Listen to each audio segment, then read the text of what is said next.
Hello বন্ধুরা, শুভ দুপুর সবাইকে। বড়দেরকে প্রণাম, ছোটদেরকে ভালোবাসা জানাই আমি লাকি। দেখো বন্ধুরা, আজকে কি করেছি দুপুরে রান্নাতে। আজকের ছিল বোয়াল মাছের চচ্চড়ি, আজকের স্পেশাল। আর অন্যটা তো আছে। তো মাছগুলো তো বাজার থেকে নিয়ে আসলাম, ভালো করে ধুয়ে। এখন আমি মাছের গায়ে দেব নুন ছিটা, লঙ্কা ছিটা, তারপর দেব হলুদ ছিটা। জানো জানো সবাই জানো আমি একটু ঢং করছি, আর কি মারছি। তারপর নুন আর হলুদ আর একটু লঙ্কা গুঁড়া আর একটু সর্ষা তেল দেবো, কারণ বোয়াল মাছ কিন্তু অনেক ফুটে, সিরিয়াসলি বলছি। আর যখন নুন হলুদ মাখা যায়, তখন যদি একটু সর্ষা তেল দিয়ে মাখা যায়, তারপর কিন্তু আর এতটা ফুটে না, ঠাস ঠাস করে ফুটে জানো। তারপর দেখো নুন হলুদ মাখিয়ে রেখে দিলাম অনেকটা সময়, মেখে এখন আমি ভেজে নেবো। আর 2-3 পিস রেখে দিয়েছি, 3-4 পিস, এটা কালকে বানাবো, আজকে তো আর এতগুলি লাগবে না। তো এবার উনুন ধরাইলাম, উনুন ধরিয়ে কড়াইটা বসিয়ে দিলাম। কড়াইটা বসিয়ে দিয়ে টাস করে তেল ঢেলে দিলাম। তেল আমি লাল তেলই খাই জানো, সাদা তেলটা খেতে আমি মজা পাই না, জানি না কেমন একটা গন্ধ করে, ওইটা আমার ভালো লাগে না। তারপর যখন মাছ ভাজার সময় আমার একটা টিপস কি, আমি নুনের ছিটাটা আগে দিই। তেলটা গরম হওয়ার পর নুন ছিটা দিয়ে আমি ভালো করে নাড়াচাড়া করি, তাহলে একটা মাছও ভাঙবে না আর কড়াইতে লাগবেও না। তারপর নুন ছিটা দিয়ে আমি মাছ দিয়ে দিলাম। যেহেতু মাছের পিসগুলো অনেক বড়, আর 2-3 পিস করেই আমি ভাজবো, যদি লেগে যায় এই রিস্ক কে নেবে বাবা, আমি নেব না।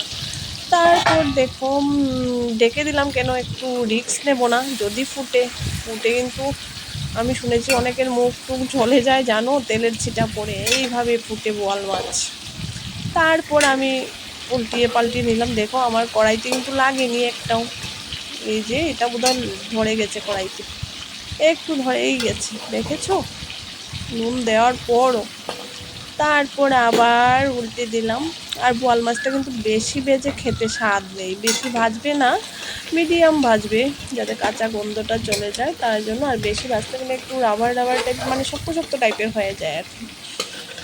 তো ভেজেই নিলাম, এখন আরও রয়েছে, শেষ হয়নি ভাজা, 3 পিস ভাজলাম মাত্র। তোমরা কি এরকম করো আমাকে বলবে। আমি তো এরকমই বোয়াল মাছের মেইন মশলাটা কি জানো, সর্ষ আর আদা। সর্ষ বাটা আদা বাটা যদি হয় দারুণ লাগে, অন্য মশলা দিয়ে এতটা স্বাদ লাগে না। সর্ষ বাটাটাই মেইন আর আদা বাটাটাই মেইন বোয়াল মাছের মধ্যে।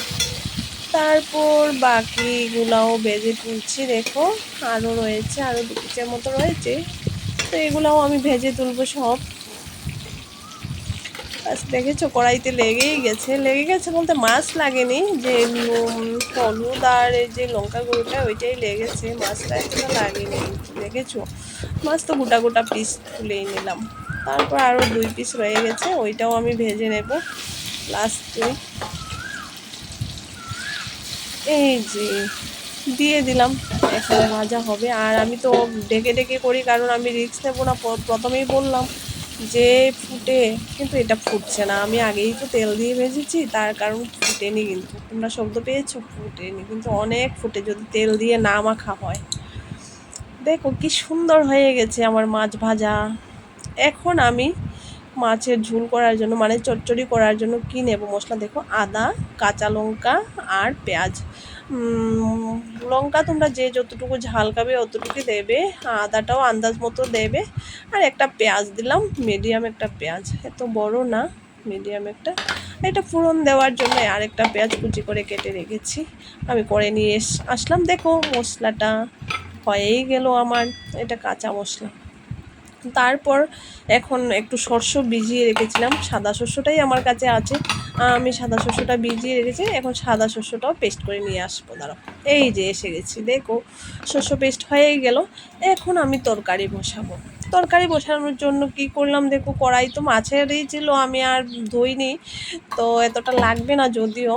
তারপর মনে হলো একটু তেল কম আছে, আর একটু তেল দিই, তাই তেল দিলাম, দিয়ে তেলটা গরম হলো, তারপরে ওই যে একটা পেঁয়াজ কুচি করে রেখেছিলাম, পেঁয়াজ কুচিটা আমি ছেড়ে দিলাম। এখন যতক্ষণ না লাল হচ্ছে ততক্ষণ ভাজতেই থাকবো পেঁয়াজটাকে। পেঁয়াজ বলছে আর কত ভাজবে, আমি বলছি দাঁড়াও আরেকটু ভাজ। তারপর ভাজার পরে কাঁচা মশলাটা দিয়ে দিলাম, আদা আর কাঁচা লঙ্কা আর একটা পেঁয়াজের পেস্ট ছেড়ে দিলাম।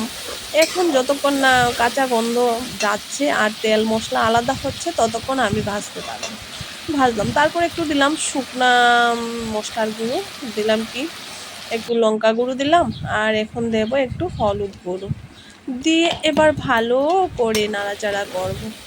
আর কাঁচা মশলাটা কিন্তু মোটামুটি ভাজা হয়ে গেছে। দেখো লঙ্কা গুঁড়ো আর হলুদ গুঁড়ো দেওয়ার সঙ্গে সঙ্গে কালারটা টোটালি চেঞ্জ হয়ে গেছে না, দারুণ লাগে। আর বোয়াল মাছের চচ্চড়ি আমার তো শীতের দিনে ভালো লাগে, গরম দিনে এতটা ভালো লাগে না, শীতের দিনে দারুণ লাগে। রাতেরবেলা রান্না করে একটা থালায় রেখে দিলে মাছের মানে ঝোলটা একদম চাকা হয়ে যায় না, দারুণ টেস্ট।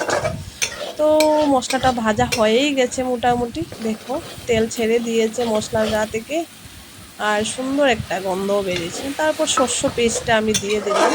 শস্য পেস্টটা দিয়ে আমি কিন্তু বেশিক্ষণ ভাজবো না, কারণ বেশি ভাজলে আবার তেতো হয়ে যাবে সর্ষা। তো মোটামুটি একটু যখন দেখবো তেল ছেড়ে দিয়েছে মশলা তখন আমি মানে আস্তে আস্তে করে জল দিয়ে দেবো।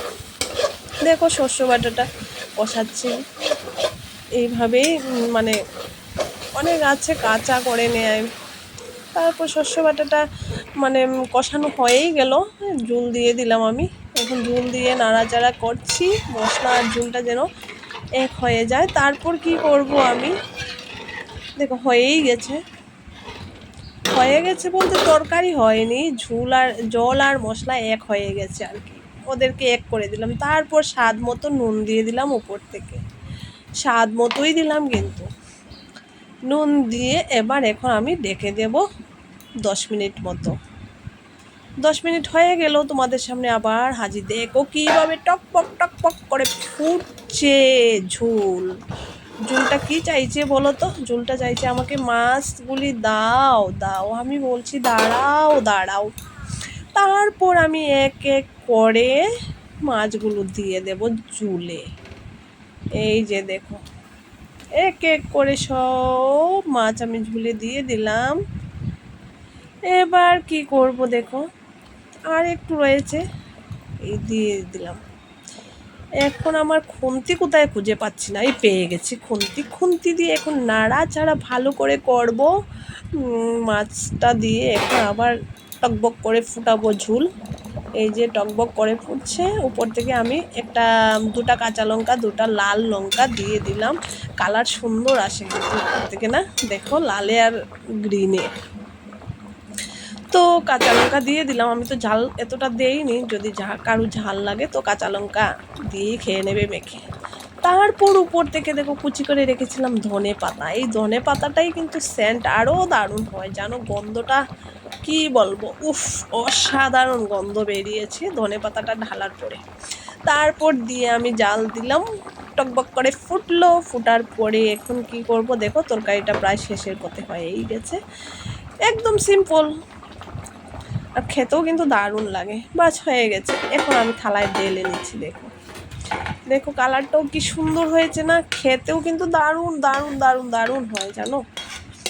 সবাই তো এরকমই করো জানি আমি, তারপরও বলি আর কি, আমি একটু বুঝেছো। দেখো কেমন হলো বন্ধুরা বলবে, যদি ভালো লাগে লাইক এবং কমেন্টস করবে।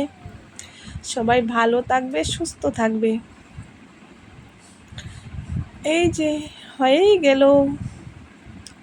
অনেক ধন্যবাদ সবাইকে আমার ভিডিওটা দেখার জন্য।